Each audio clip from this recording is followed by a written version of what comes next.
thank you for that. And so wanted to make sure we covered that. And then I'll speak a little bit more after James on another thing happening tomorrow. So take it away. Thanks, Jill. Yeah. It's lovely. Well, everybody, thank you so much for having me today. And I got to tell you, Teresa Baker gave me a hard time last night. She says that I've been doing this work longer than she's been alive. That's not true. It's not nice either. It's not nice. But the reality is that not unlike Kenji, I've been attending Outdoor Retailer as an event for a very long time. I've actually started my career in 1989, but I've been attending this show since 1992. And when I began my career, much of what we're experiencing now was kind of just in its very much fledgling stages. And the book that I created, The Adventure Gap, Changing the Face of the Outdoors, is basically the upshot of the last 25 years of my career, which, like many of you, started, frankly, when I was a kid. I've been engaged and involved in the outdoor as a participant from a very, very early age.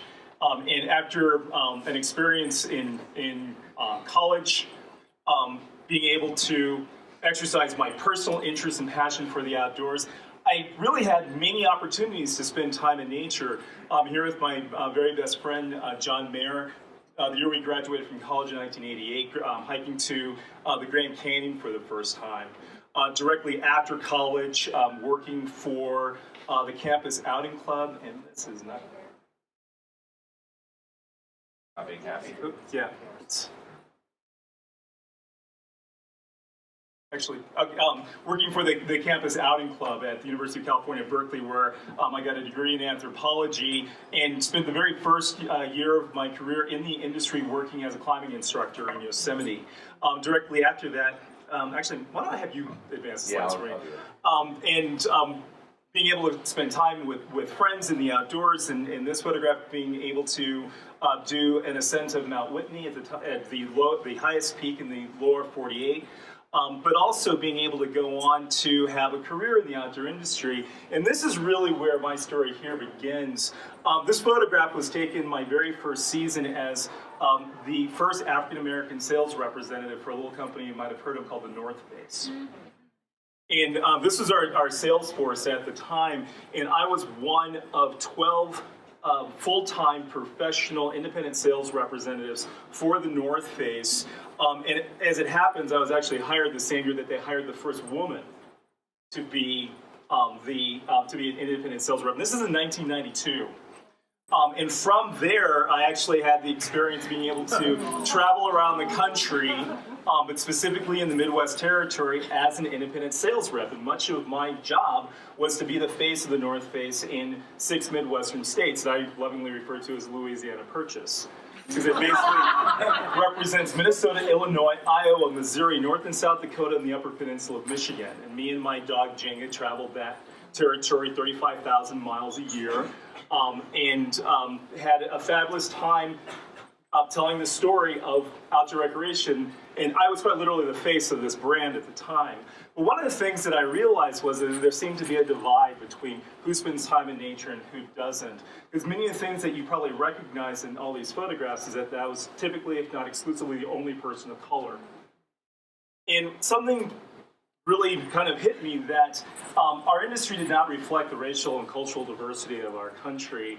And attending an event like Outdoor Retailer from 25 years ago, I was quite literally one of maybe 10 to 15 people of color in the entire building back when we were in Reno, also at the Salt Palace. And when we started talking about this, I started doing some research and came up with some interesting statistics. For example, currently the African American population represents 13% of the population as a whole, but they actually only represent less than 2% of national park visitors.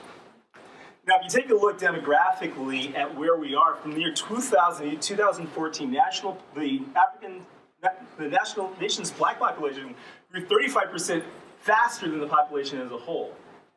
And by the year 2060, we're estimated to go from 4.5 million to 7.5 million, making up 17.9% of the total population. So what happens if, as these numbers are increasing, our participation in the national parks and other wild and scenic places doesn't increase with it?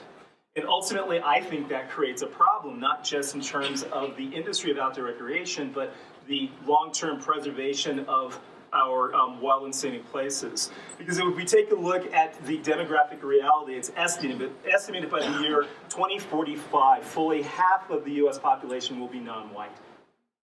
And if we don't keep pace with these statistics, ultimately we will have a majority of the population with limited affinity for the outdoors. Because when we take a look at what that ultimately means, when minorities basically become the majority, what happens when we fail to engage a new emerging population of youth that will be the engine of the future? So it's at that point, I think that it's very important, as we're moving upon all of us in this room, to directly engage a new generation of young people who can become part of the outdoor industry. Because we have a long history of the protection and preservation of our wild and scenic places. Some of you might recognize this photograph from my book. This is Charles Madison Crenshaw. And in 1964, he became the first African American to summit the highest peak in North America, a mountain then called Mount McKinley, now called Denali. And what's especially interesting about Crenshaw is he actually did that 7 days after the signing of the Civil Rights Amendment. And oddly enough, if you take a look at Martin Luther King Jr.'s I Have a Dream speech, he quite literally outlines outdoor recreation as part of his vision to ascend to mountains. The last paragraph reads, let freedom ring from every mountainside, from the curvaceous slopes of California to the snow-capped Rockies of Colorado. From every mountainside, let freedom ring. But at the time, there were places in this country where Charles Crenshaw couldn't live, he couldn't vote, he couldn't exercise his rights as an American citizen. But as mountains do, they don't discriminate. So I think we have an excellent opportunity to be able to share the important work of racial and cultural integration and also diversity and inclusion through the work that we do in the outdoors.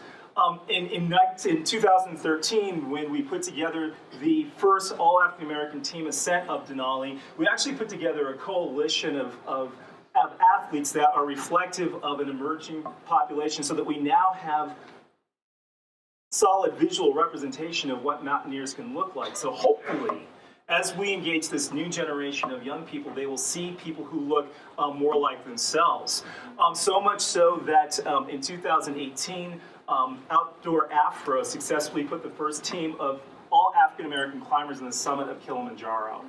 That included one of our athletes from Expedition Holly, the youngest female member of our team, Rosemary Saul, actually did something that no one had ever done before. And that was because of the support and encouragement that she received from people in this room and from the work that we've successfully done to make our industry more diverse, equitable, inclusive. So much so that when you go to Outdoor Retailer today, it looks a little bit more like this. And as we talk about what it means to make our industry more inclusive, we can ultimately, hopefully, introduce more people into the sports that we love. And I want to make sure that when we get into the outside, we can see ourselves as part of it. So thank you very much.